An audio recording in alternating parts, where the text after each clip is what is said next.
Good morning, guys. We're here at Puma Dasslers with the very amazing Anisa Mpungwe at Fashion Jam.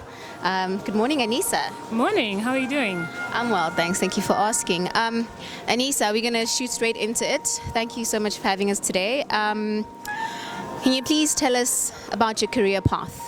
Cool. I've been in the fashion industry for quite some time, so it's such an exciting moment for me to come here and interact with younger designers. Just a little over 11 years. My brand is called Loin and Ashes. It started off as a women's wear brand, and now we are very comfortably into the lifestyle aspect of it. So not only women's wear, men's wear, kids wear, and some toys. Which I'm finding very exciting, and hopefully shoes soon. Yeah, it's been a very interesting career, 11 very busy years. On the note of you being in the business for 11 years, may you please tell us what drew you into design and fashion design specifically? I think I've always been creative, and naturally I was drawn into either fashion or graphics or video editing, but I found my home in fashion. To have an idea and then make that idea a reality really is a great experience to be able to have, and I've always been drawn to things that are inspiring. So a day like today, that I can sit with young minds and see how they have their dreams come into reality, something that is truly inspirational. So as the founder of Loincloth and Ashes, can you please tell us what are your hopes and aspirations for the business of fashion in Africa and the business of textiles in Africa? That's a really good question. At the moment, I feel like we're in an era of collaboration, and for me, it's a gift from above to know that we are, as Africa, we are talking to each other. Is something that is very progressive, and I think even culturally we are like that. We move in groups, and not really if I'm suffering, we're suffering. If I'm winning, we're winning.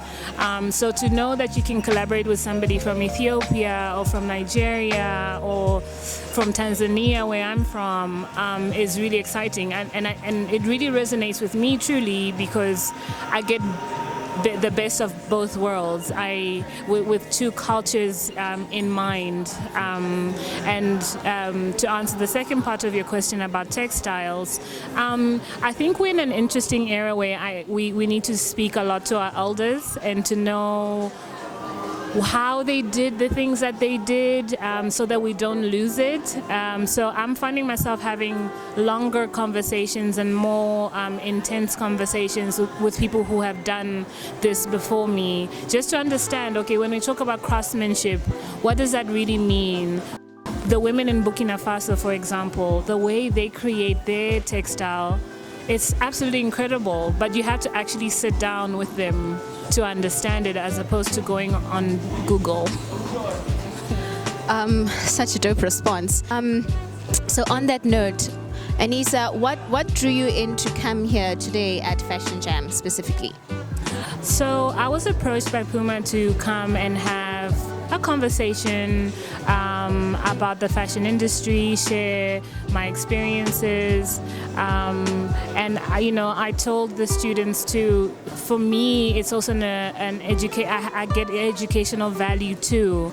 When you're in the industry for a long time, you kind of tend to learn your ways and stick to certain things and understand the world in one way. But when you come to this space where everyone is still green and new and fresh, it's also inspiring for me, and a reminder of where I came from. I was them a few years ago. It's such a fantastic concept that Puma has decided to do, to really engage with the public, with young creatives, to come up with interesting concepts. And the youngness of the youth and the mentorship, personally to you, what do you have any disciplines that you live by, or any quotes and mantras that keep you going when you reach, I don't know, a creative block or a slump, or just in general, what keeps you going? Well, I think throughout the years, the mantras come and go, the quotes come and go, and they become cheesier and cheesier. But I think for me, maybe the biggest thing in my life that I've learned through everything that I've gone through, all the wins and the fails, is to be kind to yourself. So when you are winning at something, be kind to yourself and say, hey, you did that.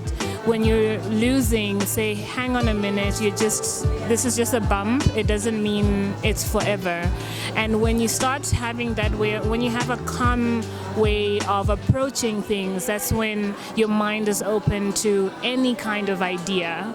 That, and also learning how to balance life. So dedicate time to work, but also really dedicate time to yourself, your family, your loved ones, and some sleep, because this thing is so time consuming. So it's really good to get a balance of the two. So best thing for me to tell anyone, be kind to yourself, you're doing okay. This mini project that I've given them today, it's really to feed into that mindset that, you know, it's not just about the fun and creative stuff. Be very focused to what is required, and hopefully something magical comes out of that. To any creative, do not do it alone. Ask questions as much as possible. All right. Thank you very much for the sage advice and pulling through to the Fashion Jam today. Wishing you a great day going forward with the young, talented designers. Thank you. All right. That's it, Black Life Quarterly, the business of fashion.